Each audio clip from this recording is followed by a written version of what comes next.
Bienvenidos a Disertum X. Hoy hablaremos de un tema fundamental, la educación sexual. Pero no de la educación sexual que promueven los grandes organismos internacionales o la que se enseña en muchos colegios bajo la etiqueta como de progresismo. Hablaremos de la educación sexual como enseñanza para el amor, del adoctrinamiento que ha sufrido esa educación, y lo haremos desde la verdad del cuerpo, desde la belleza del amor humano y desde la responsabilidad que tenemos con nuestros hijos. Porque en tiempos donde la cultura, y lo hemos visto en muchos episodios, trivializa la sexualidad, donde la reduce a técnica, a cosificación, a consumo, a placer, queremos rescatar desde Disertum X el sentido profundo de la sexualidad humana y que sea realmente un camino para el amor verdadero. Rami, buenas noches. Muy buenas noches, Gabriel. Buenas noches a todos nuestros oyentes.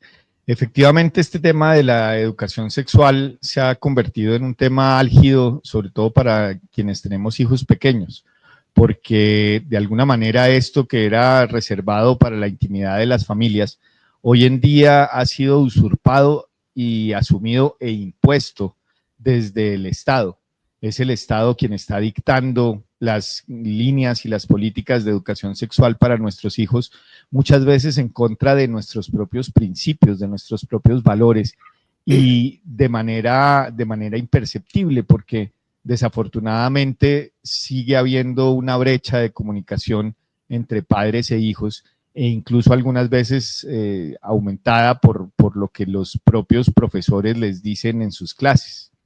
Y por eso pues es tan importante hablar sobre este tema. Quisiera empezar por describir un poco el problema actual y la crisis cultural que eso implica.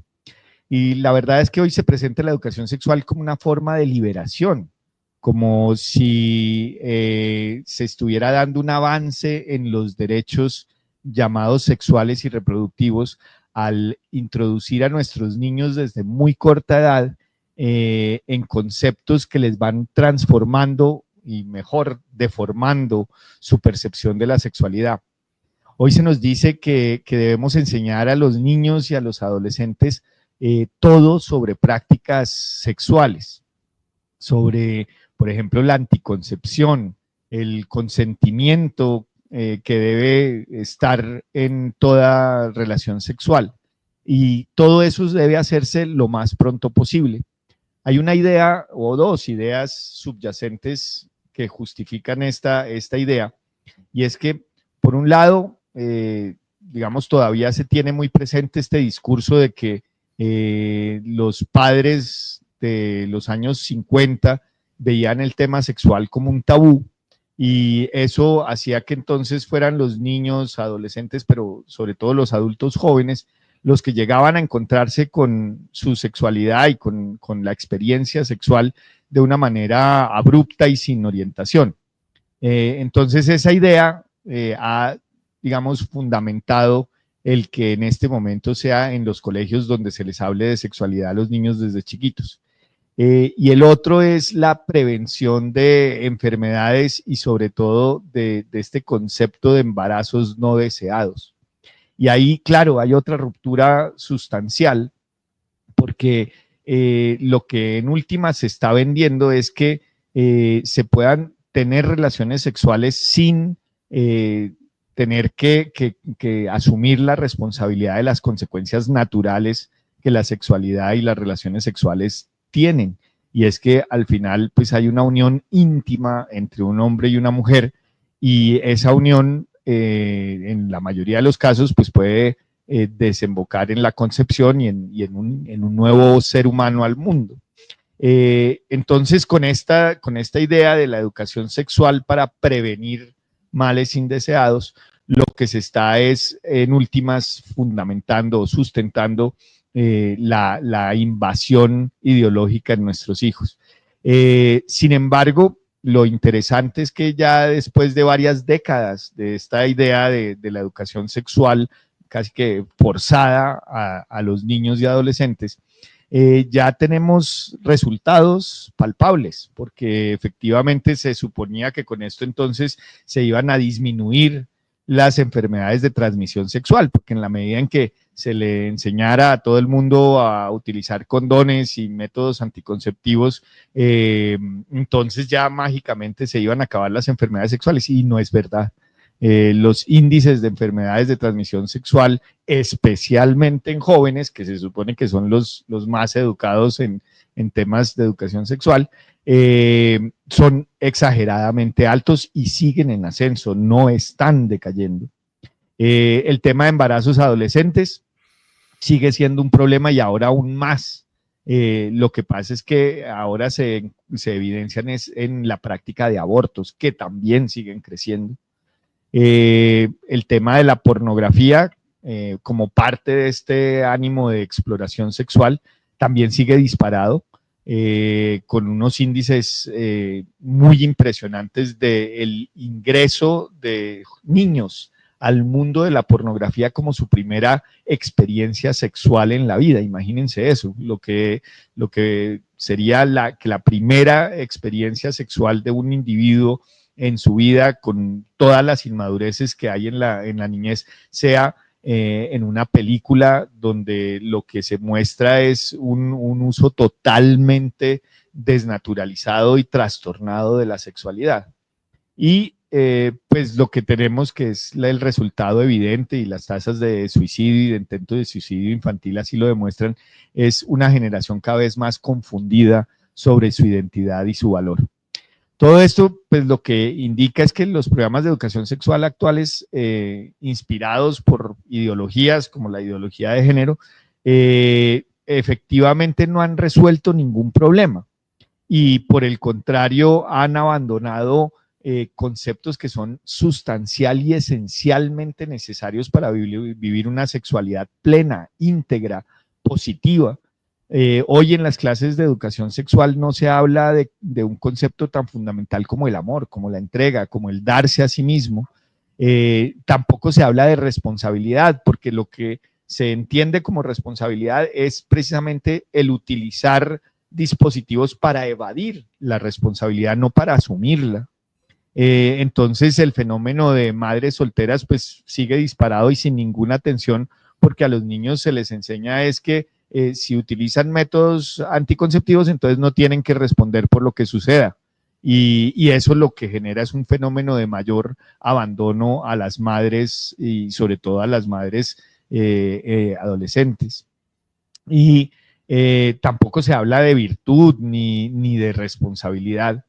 Hablan de una forma de placer seguro. Entonces todos estos programas inculcan una serie de actividades de exploración de su propio cuerpo, de estar a gusto con su propia sexualidad, que no es realmente una aproximación integral de la sexualidad, sino totalmente reduccionista a entender el cuerpo como un instrumento de placer, es decir, autoinstrumentalizarse. Y por lo tanto, entonces también esta frase de que mi cuerpo y mi decisión, es decir, una autonomía física, como si yo fuera dueño de mi propio cuerpo desde muy pequeño. Todo esto con la idea de que es bueno experimentar, de que se promueve que los niños y adolescentes cada vez tengan experiencias más fuertes, porque digamos, lo que promueven es que en la medida en que se tengan experiencias, entonces se tiene mayor conocimiento y sabiduría sobre el tema, lo cual no es cierto. El resultado de todo esto, pues, es lo que vemos hoy: más heridas, más vacío, más soledad. Sí, estamos en una situación muy, muy difícil. Es un tema que nos toca a todos, como decías tú muy bien al comienzo, sobre todo cuando uno tiene hijos. Y uno lo mira, y tú y yo lo miramos un poco. Yo pienso que nosotros somos de una generación que fue viendo paulatinamente esa deformación y esa decadencia progresiva del problema de la sexualidad. Yo quisiera de pronto, Rami, rastrear un poco el tema, ¿por qué llegamos acá? O sea, no basta simplemente con que nos indignemos a los contenidos que imponen los colegios, que entre otras cosas lo hemos hablado en varios episodios. Por allá tuvimos sobre todo uno, me acuerdo, donde mostramos un poco de perversiones de algunos colegios aquí en Estados Unidos.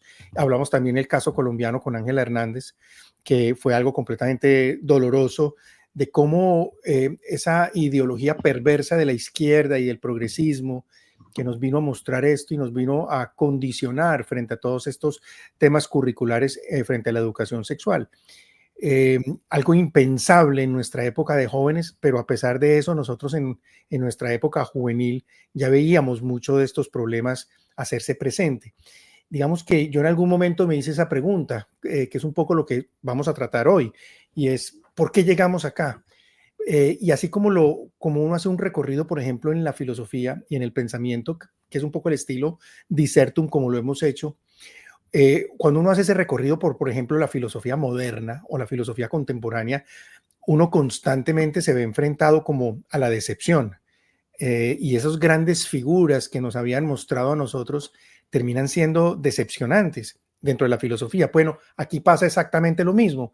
Esto comenzó con unas figuras, con una especie, y voy a utilizar un término muy fuerte, pero que espero lo pueda justificar más adelante, con una cantidad de charlatanes universitarios, comenzando por Freud. Esta expresión yo se la escuché por primera vez a Niemeyer, que tenía una crítica, pero feroz, frente a Freud, y yo no la entendía en su momento, porque vuelvo a mi punto, a nosotros nos enseñaron estas figuras como unas grandes autoridades en este tema, pero la verdad es que no, la verdad es que sí hay unos charlatanes que llevaron el título, con doctorado además, muchos de ellos, pero esto sí comenzó desde ahí, desde la psicología, desde la política, desde la filosofía, desde la cultura. Y llevamos más de un siglo, Rami, con este cuento, y miremoslo un poquitico, digamos, paso a paso. Yo me atrevería a decir con 5 figuras claves en esta historia. El primero, efectivamente, como lo vemos aquí, estoy mostrando simplemente para los que nos oyen una imagen de Sigmund Freud. Freud muere en 1939, 40, y él fue el primero en afirmar, no sé si el primero, pero por lo menos el que tiene ese gran renombre al decir que la sexualidad no era solo una función, digamos, biológica, sino como el eje fundacional de toda la vida psíquica del hombre. Según Freud, desde la infancia estamos como marcados por impulsos sexuales reprimidos. Yo me acuerdo haber asistido hace muchísimos años a una conferencia de este tema de algún expositor sobre Freud, y donde el personaje lo planteaba de esa manera como si fuera una Biblia, que desde la infancia estamos marcados por impulsos reprimidos sexuales y que son reprimidos por la cultura o por la moral. Y de ahí derivan, según Freud, nuestras neurosis y nuestros traumas. Y Freud también se le atribuye mucho como esa problematización del pudor, el autocontrol, el ataque a la familia, al verlos como fuentes de esa represión. Con Freud nace también la idea, que después se va a convertir como en un dogma cultural, de que esa represión sexual es nociva y que por el contrario la liberación sexual es terapéutica. Entonces, creo que este planteamiento que hace este autor o este psicoanalista o el padre del psicoanálisis, que hay mucha discusión al interior del psicoanálisis también, a pesar de todo lo que haya planteado, lo que sí es cierto es que él inaugura como esa sospecha sistemática hacia la moral tradicional relacionada con la sexualidad. Ese sería como a grandes rasgos lo que este personaje planteó. Pero si uno quiere seguir, hay un discípulo de él que es muy, digamos, muy cercano, que se llama Wilhelm Reich. Él muere un poquitico después de Freud, hacia el 50 y tantos, 57, 58.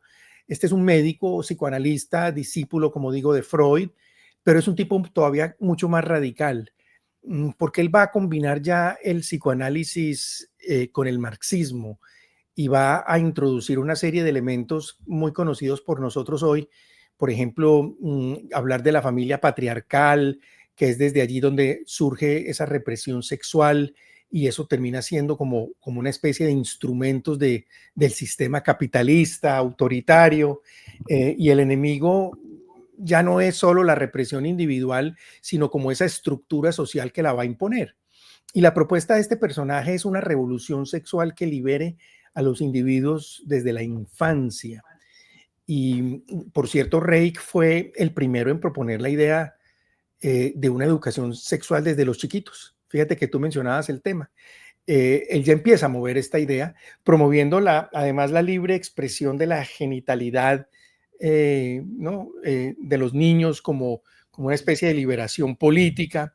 Él tiene una obra que se llama La Revolución Sexual y plantea allí que el verdadero cambio social solamente ocurre cuando se destruya esa moral sexual tradicional.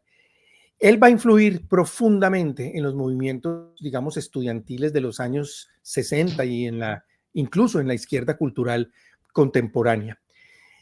Hablemos de otro, del gran personaje perverso, porque este es el más perverso de todos, este farsante, Alfred Kinsey, que en una época fue considerado como la Biblia de la educación sexual en los Estados Unidos. Es un zoólogo, comenzando por ahí, que se convirtió en sexólogo, fundó un instituto que se llama el Instituto Kinsey, con apariencia además de científico, publicó en los años 40 y 50 un par de libros auspiciados por la Fundación Rockefeller, entre otras cosas.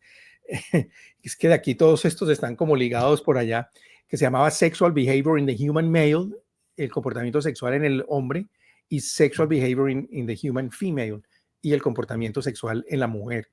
Y son estudios que son presentados como investigaciones imparciales y que fueron usados como para demostrar que la conducta sexual real de los americanos era mucho más diversa, pero también, o sea, para incluir todo el homosexualismo, incluso las perversiones sexuales que se te ocurran, y más permisiva, según esos estudios, de lo que la moral tradicional aceptaba.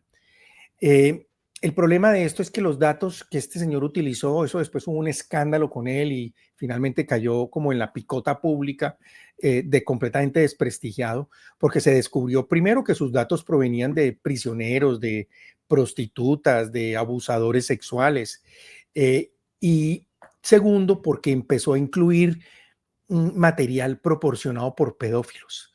Entonces, aquí hay que poner un pitico cuando en la edición, porque acuérdate que estas son las palabras que a mucha gente no les gusta que se usen y empiezan a sancionarnos. Es decir, este ha sido un tipo fuertemente cuestionado, pero sin embargo, yo pienso, influyó muchísimo, sus conclusiones fueron utilizadas aún y con todo lo perverso y además las investigaciones, por ahí hay unos estudios documentales de las investigaciones que este tipo hacía, una cosa que mejor dicho es mejor no hablarla, pero a pesar de toda esta perversión de este personaje, sus conclusiones, estudios fueron utilizados mucho para la liberación de la sexualidad en el plano jurídico, pero también en el plano político y en el plano educativo en los Estados Unidos. Gracias a Kinsey se impone como la idea de que todo lo que ocurre en la sexualidad humana es natural, es normal, es tranquilo. Se elimina todo vestigio o problema de desorden. Lo anómalo, lo raro es negar el deseo. O sea, todo se va a reducir y a reconducir hacia el deseo. Este fue el personaje fatal, creo yo. Bueno, todos, pero este tiene un papel preponderante. Un cuarto personaje que me parece a mí clave, no solo en este tema, sino en otros, que es adorado por la izquierda, es Herbert Marcuse o Marcuse. Marcuse muere relativamente hace poco, a finales de los 70, a principios de los 80, en el 79, 80. Y este es un filósofo alemán de Frankfurt, que la hemos hablado en algunos episodios, y propone abundar todavía más en esa síntesis explosiva de marxismo y freudismo, o Freud y Marx, como una combinación de ambos. Tiene un libro por allá que se llama Eros y Civilización, creo que es el nombre, donde argumenta que el verdadero progreso humano va a venir ya no de la lucha de clases, no, este lo va a transformar, sino de la liberación de los impulsos sexuales. y introduce el concepto de intolerancia, o perdón, de tolerancia represiva. Dice que la moral, la religión y la familia no solo oprimen, sino que además en el desarrollo del deseo sexual humano. Por tanto, hay que liberar a la humanidad y para lograrlo hay que destruir esas estructuras culturales que sostienen la moral sexual. Hay que destruir la familia, hay que destruir todos esos elementos culturales que están tan en boga hoy en día. Acuérdate que lo hemos tratado en muchos episodios. Estos zurdos son felices destruyendo a los papás en contra de las mamás, a los hijos, abortando, esto, o sea, todo lo malo del mundo ocurre gracias a estas ideas. Y este personaje no solo critica el sistema económico, digamos, como todo el problema de relaciones económicas que hay detrás de los elementos marxistas, sino que avanza su argumentación en contra de la iglesia. Dice que la iglesia ha jugado un papel preponderante, la católica, en el mantenimiento de este problema. Lo mismo que el matrimonio, la noción de castidad que le enseñaban a los niños. Esas son las cosas que hay que derrotar, que hay que acabar. Y aún también la diferencia sexual. Aquí ya vamos viendo esbozos del hombre y mujer un poco difuminados o un poco dejados de lado. Y su influencia pues va a notarse especialmente en los movimientos juveniles del 68, que ojalá toques tú ese tema ahora de pronto, o del feminismo radical, que hemos tenido ya episodio también sobre este tema, y en las primeras formulaciones de la ideología de género. El otro y último, ya con esto termino este recorrido histórico para no cansarlos, es otra joya de la izquierda, que es Michel Foucault. Foucault muere hace relativamente poco, en el 80 y tantos, 84, 85, muere de SIDA. Este es un personaje francés, un filósofo, tiene un libro que se llama La historia de la sexualidad, es adorado por generaciones enteras. Y para Foucault, la sexualidad es sigue como en esa línea, es una construcción del poder. La forma que una sociedad define lo normal o lo desviado, lo que se puede hacer o no se puede hacer, permitido, prohibido, es en el fondo estrategia de control social. Entonces, esto lo va a llevar a él a una conclusión, y es que en el fondo no hay verdad sobre la sexualidad humana, porque si todo es un control, no hay realmente nada que nos indique allí. ¿Y eso qué significa? Que hay una negación de la naturaleza, de la sexualidad, y lo que hay más bien son como discursos, como argumentos, como argumentaciones o narrativas en torno a la sexualidad humana. Por lo tanto, lo que antes era como el orden biológico que uno podía encontrar en toda la tradición filosófica de muchos siglos atrás hasta ahora, se vuelve para este personaje, una construcción cultural y política. Foucault, entre otras cosas, viene a ser como el puente entre la revolución sexual de los años 60, de la del siglo XX, y la ideología de género del siglo XXI. Digamos que su pensamiento está detrás de el aterrizaje de esa propuesta educativa de hoy que tenemos en nuestros colegios, que niega el dato biológico del sexo en favor de esa autopercepción subjetiva, ¿no? Es como me percibo. En fin, Rami, no los canso más con esto. Como vemos, el caos actual no es una casualidad, responde a una agenda intelectual, una agenda cultural mal construida, una agenda política lleno de errores, llenos de perversiones, y los contenidos de educación sexual que hoy nos escandalizan, lo vimos en otro episodio, a los papás, son la consecuencia lógica de décadas de pensamiento que quiso imponer esta liberación al hombre, negando la verdad de su cuerpo, negando la verdad de su ontos, de su ser, de su ontología. Ahora, una cultura que rompe con la verdad, porque en el fondo es eso, es romper con la verdad, acaba al final de cuentas destruyendo al ser humano. Y eso, creo yo, Rami, es lo que queremos de pronto revertir nosotros desde aquí en este episodio. Y por eso nos movió tanto este tema a que lo teníamos que tratar. Ya desde hace algunas reuniones editoriales lo veníamos diciendo. Este es un tema que está permanentemente saliendo porque ha tenido repercusiones políticas y jurídicas, legales muy fuertes de Naciones Unidas y de organismos internacionales que tienen una agenda nada de este tema, que tarde o temprano teníamos que entrarlo, entrar a considerarlo. Por eso hay que volver a la raíz, hay que volver a reconstruir y en esta lucha fuerte que tenemos que hacer, creo yo, para reconstruir sobre como la verdad del amor, que es lo que debe imperar, Rami. Pues mientras hacías este recorrido estupendo sobre los pilares filosóficos de esta visión trastornada de la sexualidad, no podía evitar pensar que si uno examina las vidas personales de cada uno de estos personajes, todos tenían unos desórdenes en sus relaciones afectivas y en su comportamiento sexual, pero horrible. O sea, estos personajes no eran propiamente los hombres más ejemplares en su comportamiento afectivo ni sexual. Y los que hemos tenido que acompañar personas con dificultades en su sexualidad y en el reconocimiento de su sexualidad, entendemos que cuando una persona tiene una ruptura afectiva que le genera comportamientos desordenados en su sexualidad,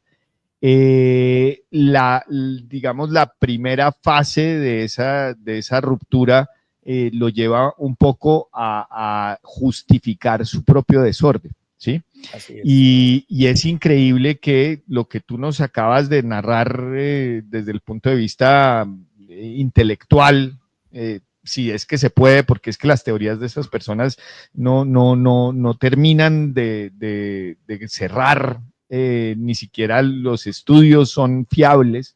Las hipótesis nunca se demostraron y aparentemente, como lo venías explicando, responden más a un ejercicio teórico de tratar de imponer estructuras marxistas a una línea de conocimiento. E incluso engaños, como en el caso de Kinsey. Engaños, claro, en el caso de Kinsey es evidente que retratar la sexualidad americana a partir de sus entrevistas con prostitutas y pedófilos, pues no es una forma acertada de caracterizar el comportamiento sexual de los americanos. Pero lo que parece muy sorprendente es que estas personas tuvieron el alcance de documentar y teorizar sobre sus propias heridas afectivas, ¿sí? Y convirtieron esa justificación a su propia falta, a su propio desorden, en bloques temáticos que finalmente se vuelven pilares fundamentales de lo que se les está enseñando a nuestros hijos. Esto es terrible, es decir, al final del día nuestros hijos están siendo educados con base en unas estructuras propuestas por unas personas cuyas vidas no eran para nada ejemplares y lo reconocen en muchos casos en vida. Ellos mismos dicen que no están satisfechos con la forma en que han llevado su vida. Y eso pues nos da pie para mirar un poco las consecuencias de esta idea de la revolución sexual que está sustentada en esas ideas que nos has referido. Y quiero mencionar pues como 5 de las consecuencias, tal vez en orden histórico. La primera, como tú lo decías, es mayo del 68, el eslogan famoso que todos estudiamos en el colegio, en mi caso, prohibido prohibir, ¿no? Y entonces era el desafuero completo, era la libertad sin límites, que cualquier límite era de cierta manera una forma de esclavitud, una rebelión contra toda forma de autoridad tradicional, la iglesia, el Estado, la escuela, la familia, los padres, bueno, todo esto, buscando en esta idea de la libertad, que no era libertad, como lo vimos cuando en el capítulo sobre el liberalismo, sino era más bien libertinaje, tratando de encontrar sentido a la existencia del ser humano ya sin Dios, porque ya entonces el ser humano se autorreferencia y abandona la idea de ser criatura de un ser que lo supera. Eso tuvo unas consecuencias sociales que se empezaron a evidenciar en los años 70 hasta hoy, y hemos visto cómo se ha, digamos, destruido el valor de la sexualidad. en algún capítulo anterior mencionaba yo este video de la economía del sexo y me parece que es pertinente analizarlo un poquito más, porque es que efectivamente es aquí donde sí cabe el pensamiento o la reflexión sobre qué fue lo que pasó, qué aconteció en esta liberación sexual que trastornó las relaciones entre hombres y mujeres. Y un poco para resumir el video, porque insisto en recomendarlo para que lo vean jóvenes y padres de familia, partiendo de la idea de que el sexo se podría categorizar como un bien al que están aspirando los hombres y las mujeres y que como bien entonces tiene un mercado que es el mercado de las relaciones sociales, empieza el video por decir, bueno, cuando llegan a ese mercado de las relaciones sexuales, hombres y mujeres tienen unas expectativas y una intervención en ese mercado diferente. Los hombres buscan y las mujeres, digamos, deciden cuándo. Esa es la visión como tradicional. Gran parte de por qué las mujeres posponen el encuentro sexual o lo han pospuesto durante la mayor parte de la historia humana, tiene que ver con la consecuencia natural de las relaciones sexuales, que es la concepción. Como la primera llamada a asumir la responsabilidad por la nueva vida es la mujer, porque lo lleva en su vientre durante 9 meses. La misma mujer, entonces, asumiendo que las relaciones sexuales pueden terminar en que ella quede embarazada, durante gran parte de la historia humana, entonces lo que hacía era posponer el momento de las relaciones sexuales para una instancia donde de parte del hombre hubiera una clara voluntad manifiesta de comprometerse por el resto de la vida, porque pues si iban a tener hijos, claro, pues eso implicaba un compromiso de por vida. Y eso, digamos, funcionó hasta que se inventaron la píldora anticonceptiva, porque la píldora anticonceptiva le ofreció al hombre y desafortunadamente engañó a la mujer de que ya no tenían que sufrir esa consecuencia o asumir la responsabilidad de tener hijos como consecuencia de las relaciones sexuales. Y ahí entonces se deslinda la sexualidad o la actividad sexual de su consecuencia natural y el mercado se transforma. Y entonces eso que era un valor, un bien que estaba valorado especialmente porque la mujer decidía cuándo el hombre podía acceder al bien, la mujer, fruto de la presión social y del interés de alcanzar hombres, empieza a desvalorizar el sexo. ¿Cómo? Pues ofreciendo la posibilidad de que accedan a las relaciones sexuales con hombres sin necesidad de que el compromiso por parte del hombre fuera algo serio, permanente y de largo plazo. Entonces ahí empieza el sexo como bien a bajar de precio, porque entonces ya el hombre no tenía que decir que quería comprometerse para toda la vida, que iba a sostener a la mujer y a sus hijos, que iba a trabajar por el bien. No, ya simplemente con que fuera del gusto y atractivo de la mujer y le pareciera que la situación era razonable y algunas otras cosas, ¡pum!, relación sexual. Eso entonces hizo que el hombre, que además por naturaleza es mucho más impulsivo y no tiene tan presentes las consecuencias de las relaciones sexuales en el largo plazo, entonces empieza de la noche a la mañana a tener la posibilidad casi que ilimitada y constantemente renovada de tener relaciones sexuales con muchas mujeres. Y ya sin necesidad de comprometerse, sin necesidad de ponerle un anillo, sin necesidad de ir a una iglesia y casarse, sin necesidad de presentarse ante los papás y pedir la mano. No, ya eran muchas mujeres ofreciéndose y cada vez por menos, digamos, a cambio de un menor compromiso por parte del hombre. Esto entonces, ¿en qué desembocó? Pues que finalmente las mujeres se vieron presa de su propia acción. ¿Por qué? Porque tenemos lo que tenemos hoy en día. unos vínculos afectivos muy débiles, ¿sí?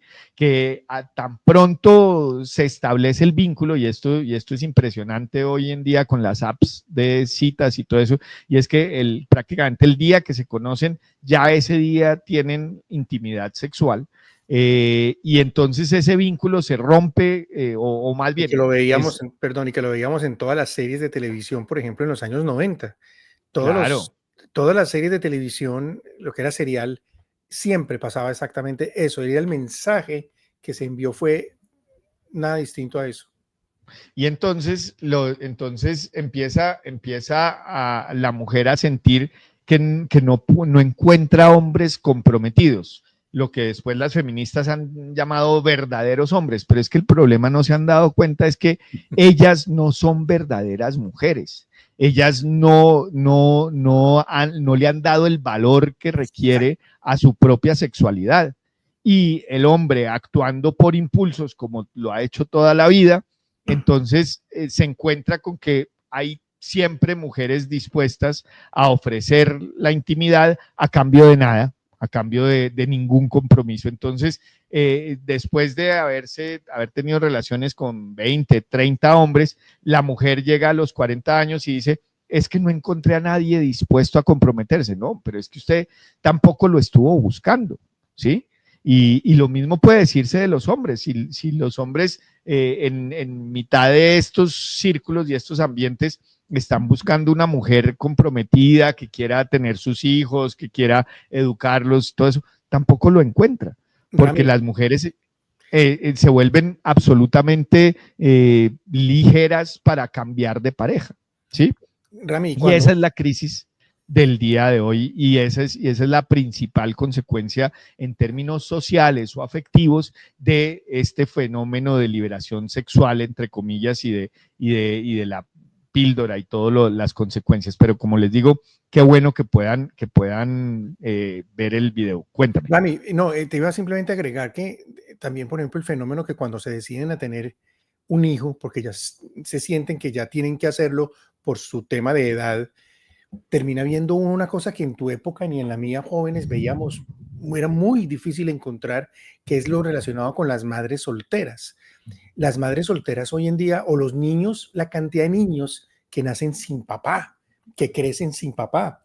Y ahí viene otro tema grueso de la sociedad de hoy, que es la recuperación de la masculinidad, que es un tema que podríamos pensar en un futuro también tratarlo, porque también va a estar muy ligado a todo esto, a la digamos, a la disociación, por llamarlo así, del sexo y la procreación. Y cuando acontece, pues cada usted es la responsable, usted haga con su vida, yo si acaso la mantengo, pero la figura paterna completamente perdida.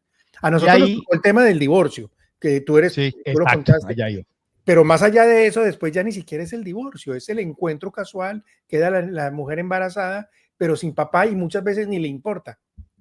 Y hacia allá iba, y es que todos de alguna manera pensamos que la crisis de la familia arranca con la legalización del divorcio, y no, la crisis de la familia arranca es aquí, con la Así revolución es. sexual y la píldora anticonceptiva, porque al eliminar las consecuencias naturales de las relaciones sexuales, lo que se generó es lo que tú estás sintetizando adecuadamente, que es esa falta de compromiso, esa falta de masculinidad entendida como la natural tendencia del hombre a proveer en el largo plazo para su familia. Y a ¿Sí? proteger. Y es que ahí hay una realización del plan de vida de los hombres. Claro. Nosotros por naturaleza nos sentimos realizados cuando podemos proveer a nuestra familia, y las mujeres por naturaleza se sienten realizadas cuando ven que sus hijos protegidos por ellas salen adelante y se desarrollan y son seres humanos, perdón, que aportan a la sociedad. Y todos esos ejes que son los pilares de la familia fueron destruidos ahí, no con el divorcio. El divorcio simplemente fue la legalización de una situación que ya estaba creada, y es que familias creadas con babas, ¿sí? Que no tenían claro el compromiso, la entrega, el amor, el concepto de amor subyacente que debe haber, pues obviamente llegaban a una crisis muy rápidamente, y unas crisis que además generaban peores problemas, porque De entonces ya acuerdo. la violencia, la falta de fidelidad, el irrespeto, la agresión, se volvía inmanejable porque, claro, estaban en unas situaciones que no debían haber empezado desde un principio. Pero no quiero dejar de mencionar esto que es importante, que son las consecuencias espirituales que trajo todo esto. Y es que este divorcio de la sexualidad, de la afectividad, lo que sí generó es una profundización de la herida, ¿sí? ¿Y a qué herida me refiero? A que la sexualidad mal empleada, mal o desordenadamente vivida, eh, genera una ruptura interna en el ser humano. Es como cuando una cosa que tiene una esencia no se usa para lo que su esencia indica, la cosa entonces no encaja, no parece que así nos sentimos nosotros como seres humanos. Cuando nosotros no actuamos de acuerdo a nuestra esencia, a la razón de ser de nuestras vidas, esa ruptura nos genera problemas profundos que son heridas afectivas y en la sexualidad aún más. Porque si uno está viviendo su sexualidad totalmente divorciada de su afectividad, al final del día entonces está generando una herida que le impide amar y ser amado. Y ahí entonces empieza el gran problema de nuestro tiempo y es que el hombre y la mujer en esta lucha por la libertad sexual, por el libertinaje en últimas, pierden el sentido del amor y ya les cuesta trabajo entender que amar significa entregarse hasta la muerte. Pierden también el sentido de la vida, porque entonces están buscando una afectividad que no es para la que estamos hechos, porque es una afectividad pasajera, una afectividad del momento, coyuntural, por razones meramente superficiales. Perdemos la dignidad personal, ¿no? Porque efectivamente cuando uno instrumentaliza su propio cuerpo o instrumentaliza el cuerpo del otro, pues está, digamos que deteriorando su propia concepción como persona, pero también la concepción de las mujeres o de los hombres, según sea el caso. Y finalmente, pues perdemos este vínculo con nuestra esencia de ser creados a imagen y semejanza de Dios. Y esa ruptura, esa herida, termina generando mucho daño, mucho dolor. Y la verdad es que la única forma efectiva de sanar esa herida es volviendo nuevamente al amor de Dios, porque ese sí es el amor que sana. Y finalmente, Rami, la última cosa, señor. no, yo muy bien lo que estás planteando, pero yo creo que de todos esos también hay un efecto supremamente doloroso, supremamente fuerte. Creo que que es un poco como el más trágico de la revolución sexual, porque mata, acaba con vidas humanas, que es el aborto. Claro. Y yo creo que ese es un tema que nosotros no podemos callar, porque el aborto, yo diría que no es un efecto colateral, sino que es pieza también central de esta revolución. Y por eso es que estos tipos defienden el aborto hasta más no poder. Y el aborto es el precio que se paga por haber separado lo que tú estás diciendo, sexo y responsabilidad, porque se cree o por haber creído que el deseo podía vivir sin consecuencias, como muy bien lo explicaste.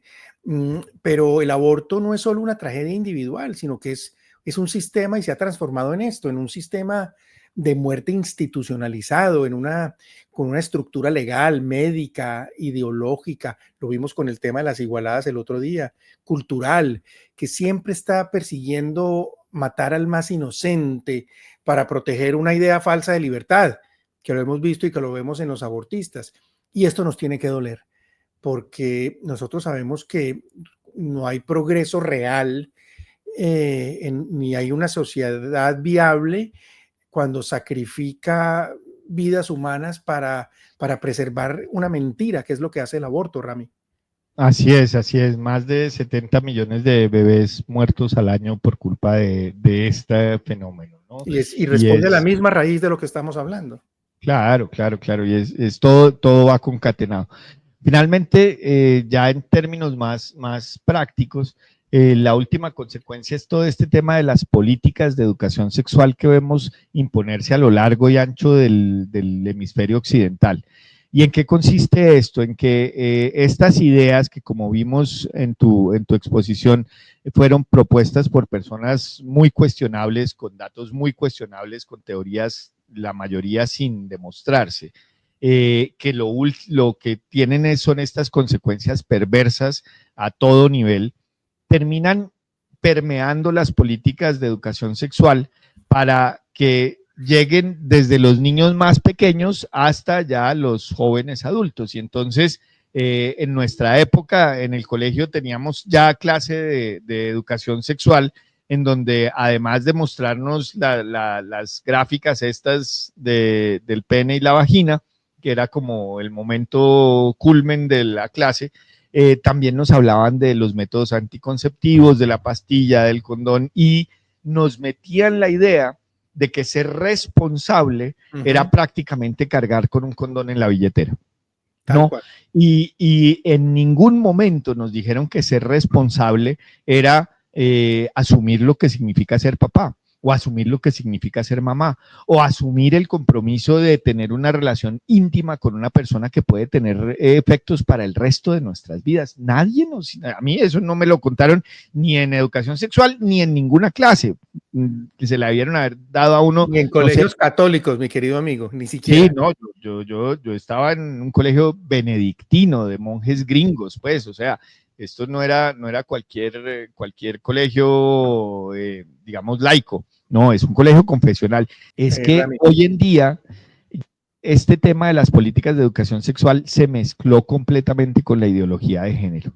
Y entonces ya no solo es la parte gráfica y la parte de esta, entre comillas, comportamiento responsable para evitar consecuencias, sino que ya van más allá con este concepto de la exploración del cuerpo, porque tienen la idea de que los niños tienen el derecho de autodefinir su orientación sexual a partir de la experimentación, como si digamos, la realidad biológica, pues es que es la misma idea, la realidad biológica no importa, sino que se construye el concepto de identidad, y para construirlo hay que explorar, y explorar no en el amor, no en la entrega, no en los noviazgos en el colegio, no.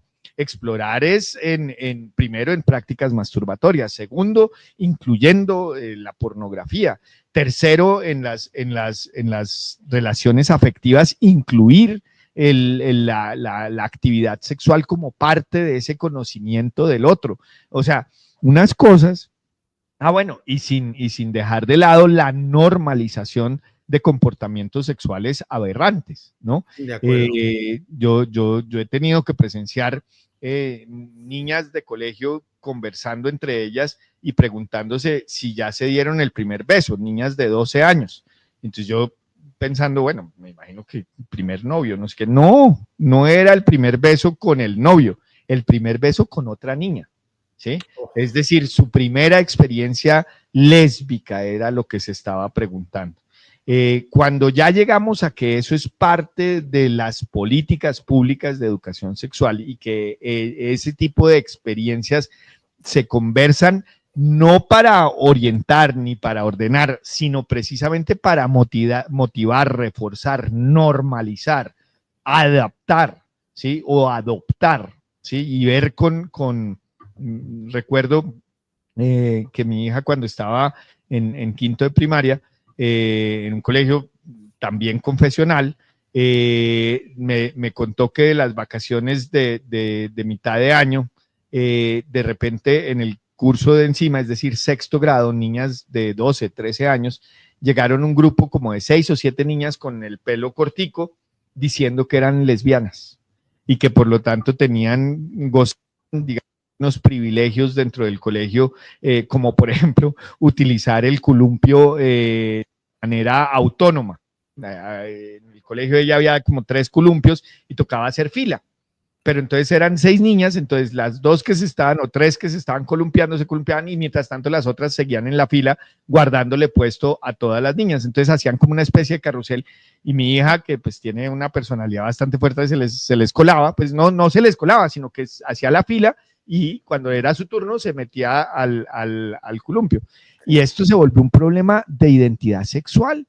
Y entonces la acusaban a ella de que ella no podía atravesarse porque ellas eran las lesbianas de sexto, no solo eran más grandes, sino que además eso les daba suficiente autoridad para matonearla, Y esto fue un tema que tocó conversar con las directivas. Imagínense, y lo más radical de esto era ver la cara de asombro y de falta de criterio de los profesores para saber cómo manejar eso, ¿sí?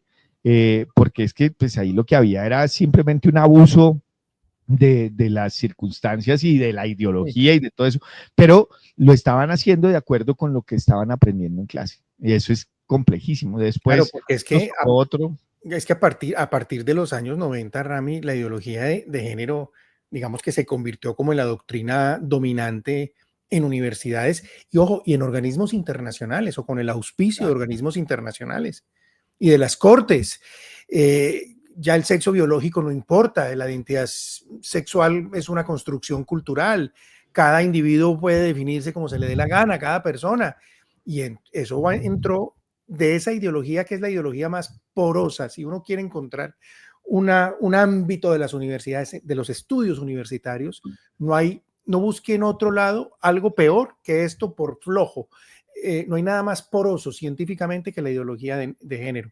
Y fueron entrando eso digamos, con el título de educación sexual integral, ¿no? ¿Integral en qué? ¿No? En ideología, ¿no? Ser hombre o mujer es irrelevante.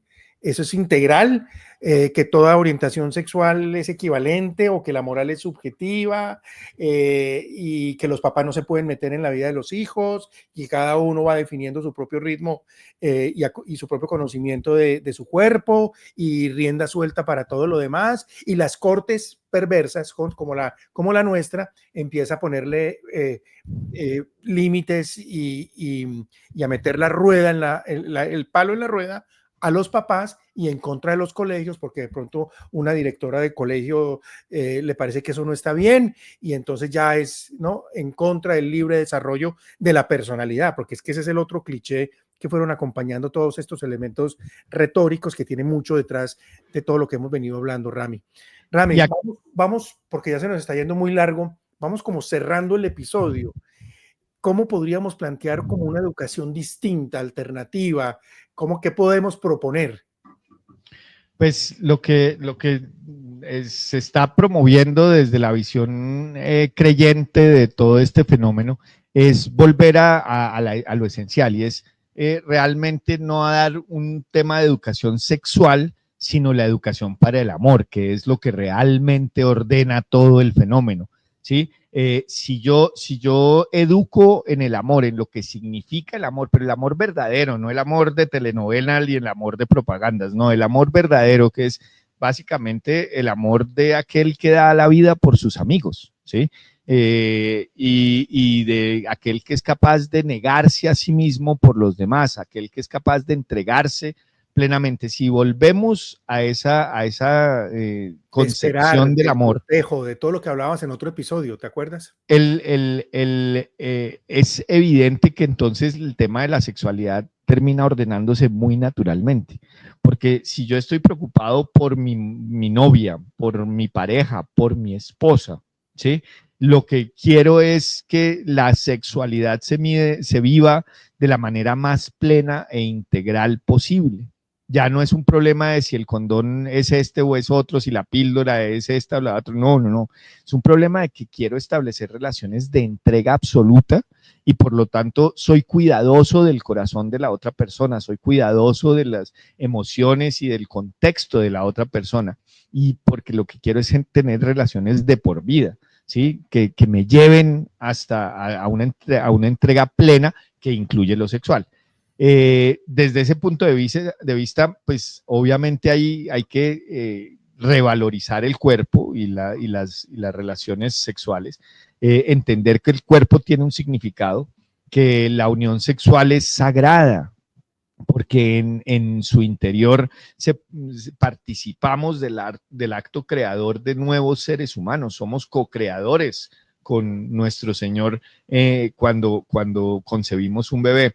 Que el compromiso es esencial en este tipo de relaciones y por lo tanto, pues educar para el amor es enseñar el valor del compromiso, de la espera, del autocontrol, del pudor y sobre todo de la entrega sin límite, ¿sí? Si pudiéramos llegar a eso. Ahora, ¿qué es lo que pasa? Y es que esa educación hoy en día en los colegios no se da. Y lamentablemente lo que yo diría es, para los padres que nos están viendo, infórmense, lean. Aquí espero que tengamos la ocasión de hablar de la teología del cuerpo, que es, digamos, la concepción ordenada de todo este fenómeno. Pero hay que sentarse y leer. ¿Por qué? Porque esta es una batalla que se tiene que volver a librar desde los hogares. Si nos descuidamos y dejamos esto en manos de los colegios, nuestros hijos van a tener una vida muy difícil.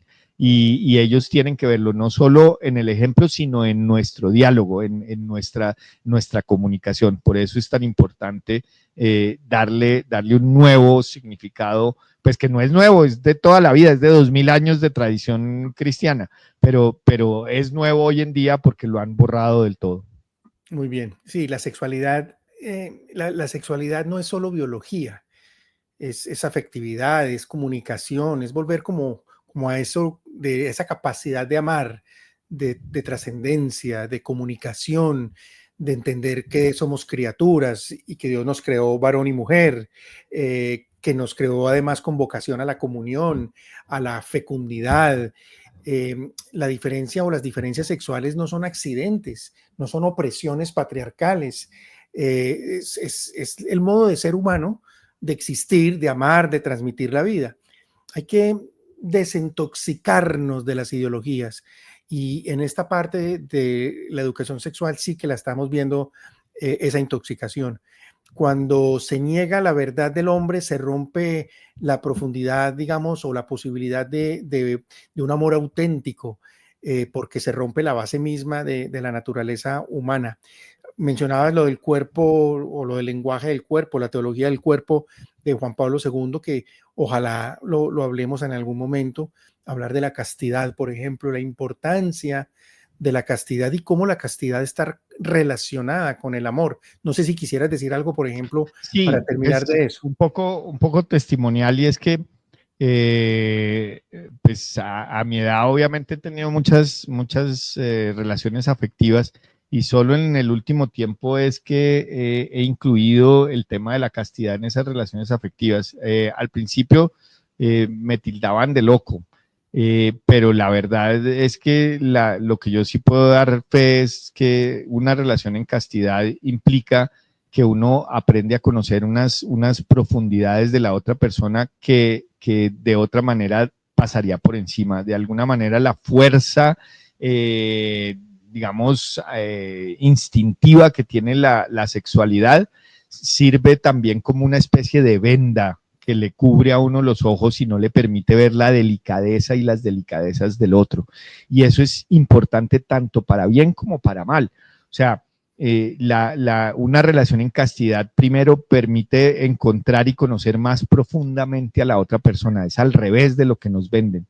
No es que primero tenga sexo para ver cómo le va en la cama y después cásese. No, es al contrario. Es primero conozca las delicadezas de la otra persona que solo se ven sin el ruido que produce la sexualidad desordenada y ahí sí tome decisiones para toda la vida, para vivir una sexualidad plena. Y eso creo que es importante. Y ya, pues digamos, ojalá podamos hacer más adelante un programa sobre la castidad, porque yo creo que ahí hay mucho que aprender.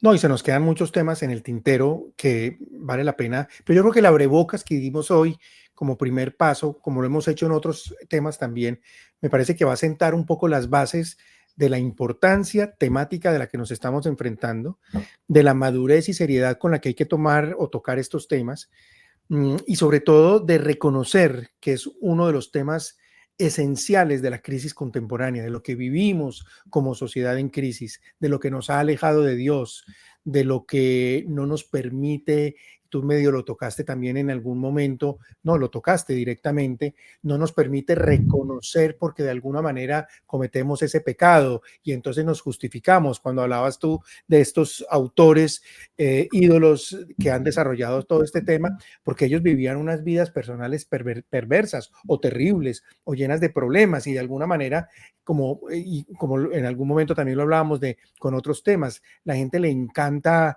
muchas veces como justificarse y en ese sentido, porque tienen ellos mismos el peso de un gran defecto que no lo logran superar. Es como el lavado de la culpa, que lo tienen ahí presente. Contaba yo el cuento del abortista en algún momento que defendía el aborto, era simplemente porque ella había abortado en su vida y entonces tenía que justificarse ella misma. Y así con esto, este tema, Rami, creo yo que es esencial. Yo creo que con esto vamos terminando. Educar en sexualidad es educar para el amor. No basta que nos quedemos, si reconozcamos el caos de hoy, pero tenemos que superarlo y formar y, digamos, hogares donde la verdad del amor se viva y se enseñe, Rami.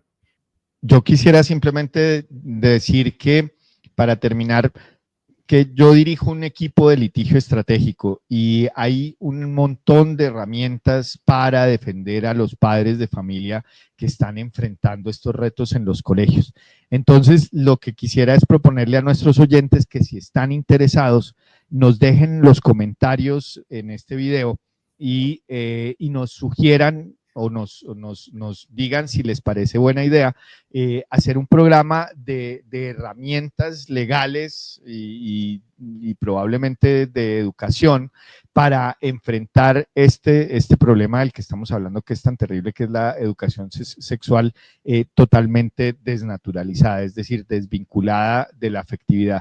Si les interesa, entonces anoten en los comentarios, déjennos su comentario y haremos entonces un programa especial como de recomendaciones de temas legales y pedagógicos. Papás, maestros, profesores, no tengan miedo, no tengamos miedo. Hoy más que nunca necesitamos coraje, valor para decir las verdades las verdades sobre el cuerpo, sobre el amor, sobre la sexualidad, esas verdades que ofenden a la progresía de hoy. Pero de eso se trata. Esta es la batalla cultural que tenemos que dar. No nos dé miedo, porque solo así vamos a construir una cultura del amor que sane las heridas de nuestro tiempo.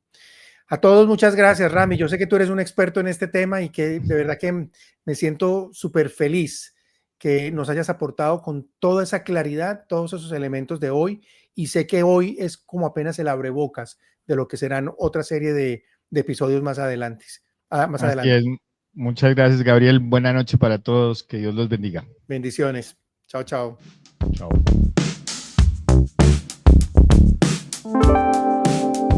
Si este proyecto te gustó, suscríbete ahora. Hazlo ya. Por favor. Es gratis. Nos queremos pensionar.